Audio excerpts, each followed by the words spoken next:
Hello, everyone. I'm meteorologist Ted Keller, and this is the Saturday, January 4th edition of Weather to Watch. Well, here's what's happening. Pretty active weather pattern. Winter has definitely kicked in. We still have lake effect snows going on. They're winding down a little bit as the winds will start to shift direction, and that event will eventually come to an end. Bitter Arctic air across much of the north central and northeastern U.S. still a concern. Big central U.S. weather system, though, with ice and snow. We'll cover that in detail. And also keeping an eye on a deep south storm by the middle and late part of next week. So let's start off by looking at, this is the water vapor image today. Sometimes I use the visible image, sometimes infrared. This is water vapor. It's good at picking out swirls and cloud movements, and it certainly is doing so here. If you look at the very fast jet stream winds coming in behind this system here, let me get this. There we go, right there. Look at that. The center of spin is marked by these X's. So this, by the way, 500 millibars is about the middle of the lower part of the atmosphere where all the action happens, basically. And this is digging, as we like to say in the weather world, and a lot of streaming moisture out ahead of this. This is eventually going to tap into Gulf moisture and produce some pretty good precipitation in the central part of the U.S. But kind of an interesting thing to look at here this morning. This system was just off the Oregon coast 2 days ago, so it's moving pretty well. Here are the advisories for this storm that's developing. Winter storm warning, including places like Dodge City, straight up into Kansas City metro area, central Missouri, the Columbia, Kirksville area, maybe even as far north as Lincoln, Nebraska, Springfield, Illinois, St. Louis, Indianapolis, all areas where there's a winter storm warning in effect, primarily that snow and sleet mix.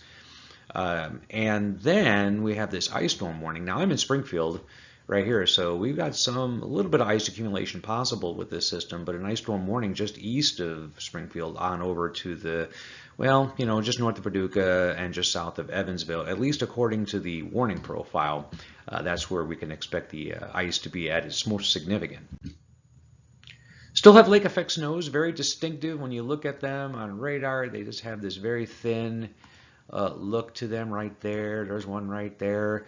And I've said on this video before, it's very intense in a very small location, so you can get a tremendous amounts of snow, sometimes feet of snow in one county and virtually nothing the next county over, and that certainly has happened with these squalls. It's not the only criteria, but you certainly have to have the wind flowing over these relatively warm waters, and these arrows here are still indicating that that is possible. And these little bands shift depending on the wind direction. Sometimes it's more like this, and they'll just turn like a compass, with the prevailing winds. Just look at 24-hour reported snowfall, and I made this map about 11 a.m. on Saturday, and you can see the very segmented nature again of what we're talking about here, where we have 24-inch total, 28-inch total, 36-inch total just to the north and northwest of Utica in New York State, and then nothing, basically. Watertown, zilch. Okay, Birmingham or Binghamton, I should say, nothing. So yeah, very, very particular about where those snow bands set up. Here's another one, this time just to give you, situational awareness. This is Pittsburgh, PA right here, Cleveland is right here, and you're seeing a little more modest snowfall totals, but still a lot of evidence of just kind of banding. See the banding effect you get here? And this is just a general clump, I think, of lake effect snow that occurred in northeastern Ohio. And again, you see some totals. Just look at the gauge over here. If you're looking at it, but like this kind of, I don't know, yellow-orange color here is 8 to 12 inches. So you still see some totals there and there along I-80 and just south in the Cleveland suburbs, still some totals in that range. Not surprising, we have wind blowing over the Great Lakes to create that snow because we have a huge Arctic high sitting here north and northwest of Winnipeg and Lake Winnipeg, and just cold air funneling in here. These are all minus 20 degree readings up here. It's 0 in Minneapolis right now. It's about 2 degrees around Des Moines. So very cold Arctic air, and as long as the waters stay relatively warm, which is true early midwinter time of year, then you're still going to get lake effect snows, assuming you still have everything above. You still have unstable air above the water, which is true in this case. You're going to get lake effect snows. I'm going to move the surface map, show you this warm front here through southern Oklahoma. This is upslope flow. The wind is kind of blowing like this, and some light precipitation is already beginning to break out, but mostly it's fog. Show you the surface observations. You can still see a banding of snow here. Change this to white here, and some indication now of some light precipitation trying to break out north of that warm front.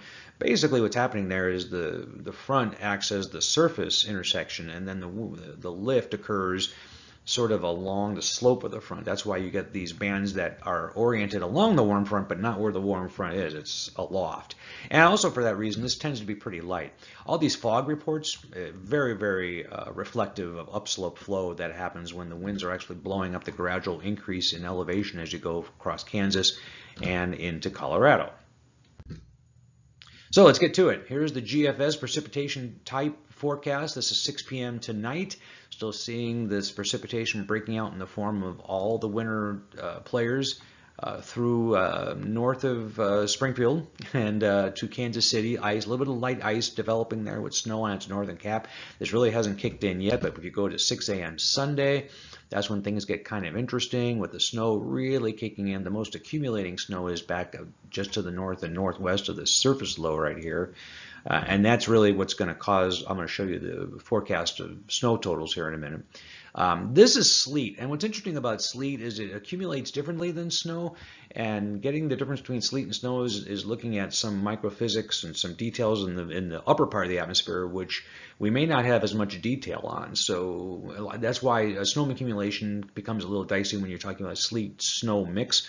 We'll see how that pans out. But this is in pretty intense ice, this orange color here, and you saw that winter storm warning for ice just to the east of where I live in southeast Missouri.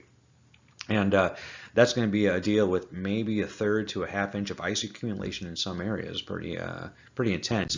If we go to 6 p.m. on Sunday, this is a squall line. It may cause a few severe storm reports, kind of watching it carefully. The back end of this snow is still accumulating pretty heavily. The ice is still going in southern Illinois by 6 p.m. on Sunday, I should say. 6 a.m. on Monday. Still snowing, just kind of cold air exhaust snow here in St. Louis. The main bed heading east, and by Monday, it's just about offshore now, with still snows from our nation's capital back to Maryland and into West Virginia and even southern Ohio. So this is the National Weather Service forecast. So this is actually human forecasters getting together, looking at all the model data, because model data can be skewed quite a bit. It changes from run to run, and so what these forecasters have done is try to put this together and coordinate a little bit.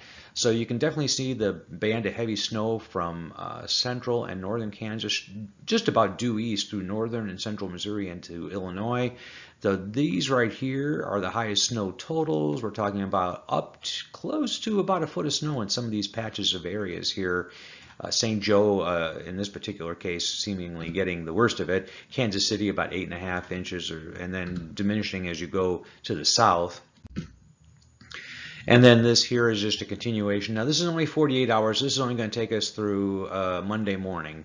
And certainly will continue after that. And you can see this, it's kind of interesting when you look at this, because the National Weather Service offices coordinate, so sometimes you get these kind of discontinuities like right there, but you get the general idea, which is usually in weather forecasting or forecasting snow.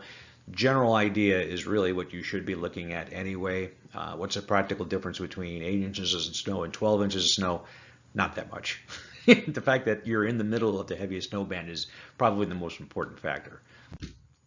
Ice accumulation, two parts to this. This part here is the initial ice accumulation that occurs as the surface low develops, and then we get into better moisture and dynamics when this goes here, and that's where we're getting that ice storm warning in southeast Missouri due east into the Ohio River Valley.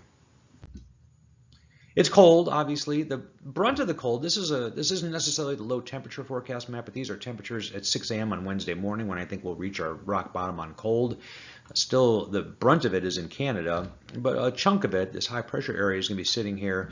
I suspect we're going to get actual low temperatures below zero more widespread through here, and then single digits surrounding that. And the center of the high will be right over Kansas by Wednesday, as you can see here. Now I show you this because you'll notice now this has sent the freezing line all the way down at the surface to here.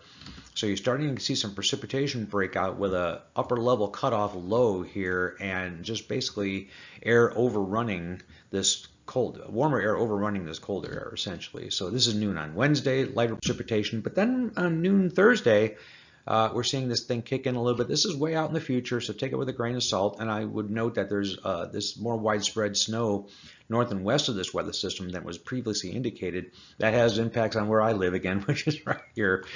So we'll watch that very carefully. And there could be some ice problems as well. Thanks for watching, everyone. These weather to watches will come out about 2 to 3 times a week. If you think of it, like the video and certainly subscribe to the channel. I'm a meteorologist. I also do all kinds of other things, hobbies. So check out the channel if you get a chance. Thank you, and we'll see you in the next video.